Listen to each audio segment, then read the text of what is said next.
Les relations intimes sont une partie importante de notre vie.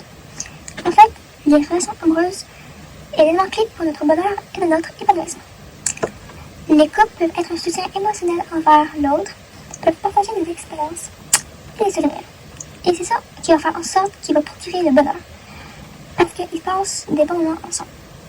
Dans ce documentaire, nous allons explorer l'évolution des couples, les valeurs, les relations malsaines, l'attirance et plusieurs autres sujets intéressants. Une relation intime est quand deux personnes ressentent une intimité physique ou émotionnelle envers une autre personne. Tant qu'ils ressentent une connexion envers une autre personne, on peut le considérer comme une relation intime. Pour expliquer ce qu'il s'agit d'une relation, nous pouvons aussi utiliser une théorie. C'est la théorie triangulaire.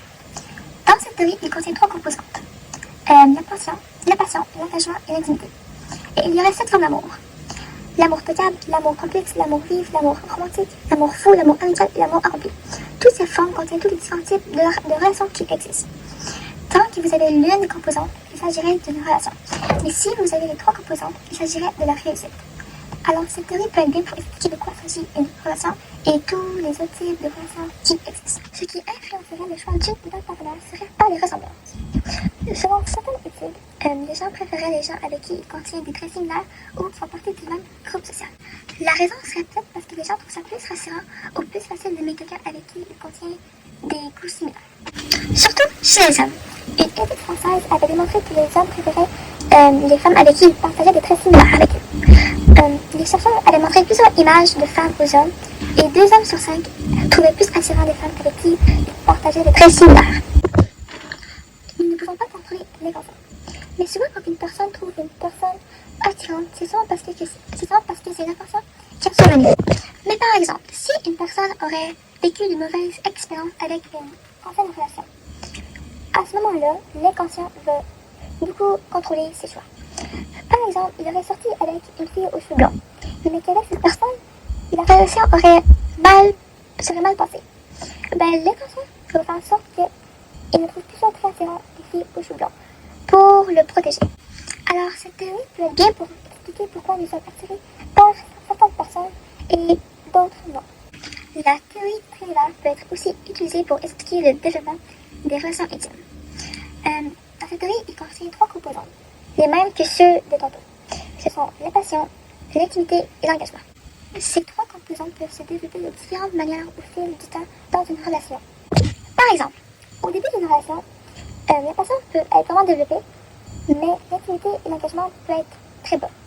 Cependant, l'intimité et l'engagement peuvent augmenter tandis que la passion peut diminuer.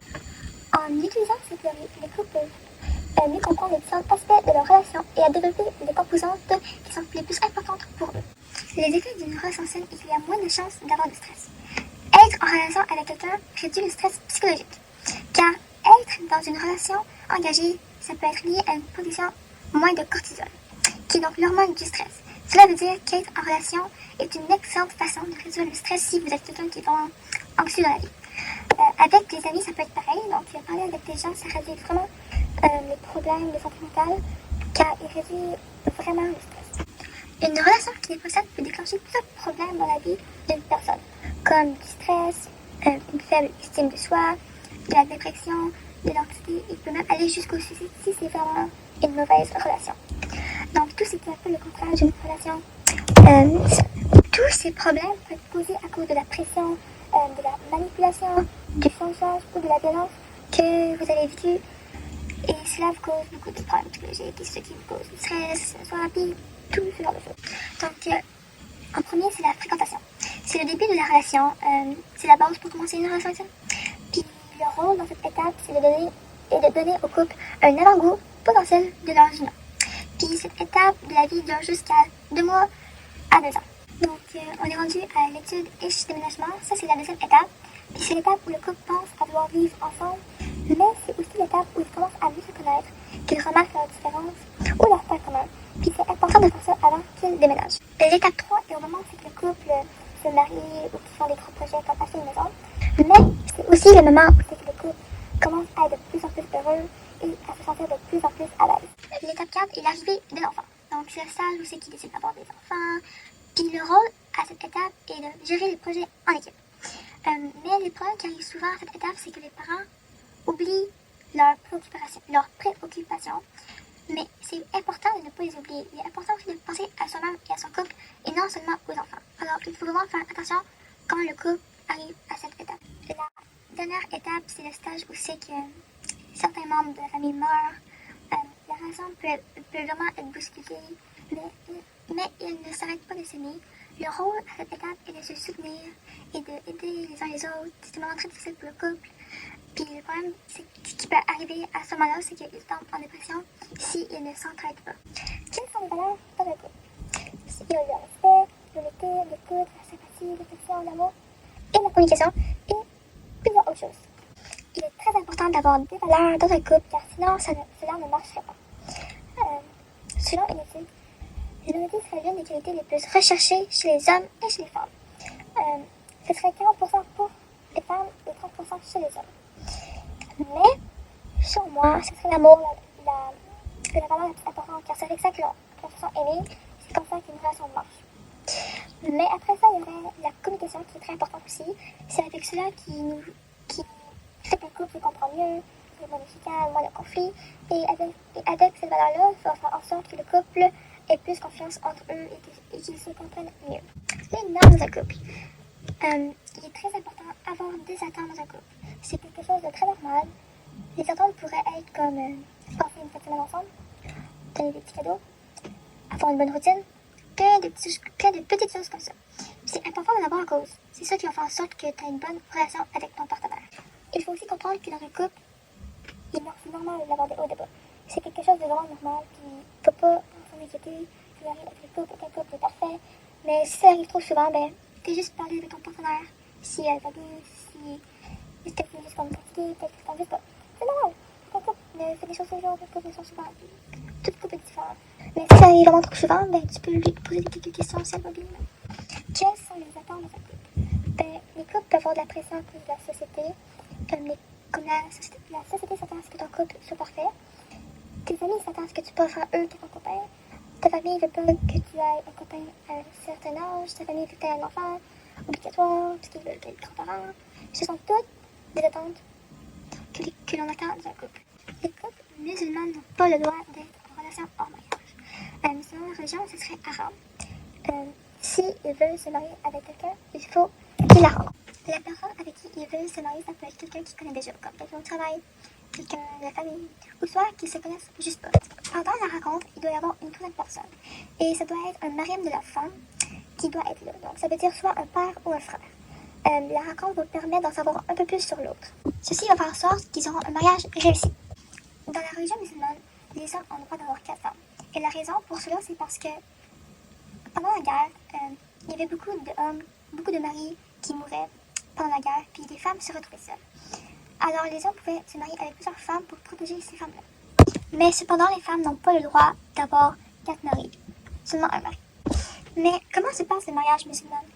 À la veille du mariage, la mariée va se faire dessiner du henné, qui va contenir des symboles symboliques. Puis pour eux, c'est une cérémonie très importante. Lors du mariage, il doit y avoir 2 témoins, soit le père, soit le frère. La cérémonie dure environ 30 minutes, puis le mariage peut se passer soit à la mairie, chez les parents, ou dans une mosquée. Après le mariage, les familles, les amis fêtent plusieurs jours les futurs mariés qui se sont unis. En Inde, les mariages sont à 90% des mariages arrangés. Ce sont les parents des enfants qui vont chercher le bon partenaire selon eux pour leur enfant. En Inde, les mariages arrangés sont souvent reconnus comme les mariages les plus stables car ce sont les parents qui ont pris le temps de prendre le bon partenaire pour leurs enfants. Comment se passe le déroulement du mariage hindou? Avant la célébration du mariage, les familles se rejoignent pour fêter l'union des 2 personnes par des danses et des chansons. Pendant le mariage, la cérémonie peut durer pendant plusieurs heures, juste à ce que le prêtre unisse officiellement le couple. Ensuite, les mariés s'échangent une guirlande de fleurs pour le désir de s'unir à lui. Après ça, le père de la fille donne à son mari un versement symbolique de l'eau sur nos mains. Pour vraiment que le mariage soit confirmé, la femme et le mari doivent tourner 7 fois alentour d'un feu considéré comme étant un témoin sacré. Ça, c'est le début de la relation. Ils n'ont pas nécessairement encore un rôle respectif. Ils font seulement qu'ils se connaissent, ils habitent même pas encore ensemble. Mais dans le temps, ça devait toujours être l'homme qui devait faire le premier pas et non la femme. Mais aujourd'hui, c'est rendu un petit peu plus normalisé que ce soit la femme qui fasse le premier pas à la place. Mais même si maintenant les femmes peuvent faire le premier pas, la plupart des femmes préfèrent que ce soit l'homme qui le fasse. Selon un sondage IFOF en 2017, 29% des hommes disent que ça doit être l'homme de faire le premier pas et 42% des femmes disent oui pour que ce soit l'homme. Mais par les 42% des femmes qui ont dit oui, c'est à cause qu'elles pensent que ce serait mal vu qu'elles fassent le premier pas. Soyons peur d'être jugées s'ils le font. Maintenant, les femmes mariées ont les mêmes droits que leurs maris pour la gestion du ménage et des enfants. Mais dans le temps, ce n'était pas pareil. Les femmes devaient toujours obéir à leurs hommes et c'était toujours l'homme qui devait protéger sa femme. Aussi, la femme devait toujours avoir l'autorisation de son mari pour pouvoir signer des contrats ou autre chose. Pour vraiment tout faire l'autorisation de son mari. Ce n'est seulement qu'en 1938 que la femme ne soit plus considérée comme incapable selon la société.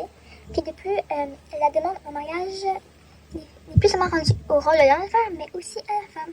De nos jours, ça se fait de plus en plus de voir les femmes demander en mariage à leurs hommes. Dans le temps, lors de l'arrivée de l'enfant, c'était toujours au rôle de la mère de s'occuper de son enfant et de son éducation.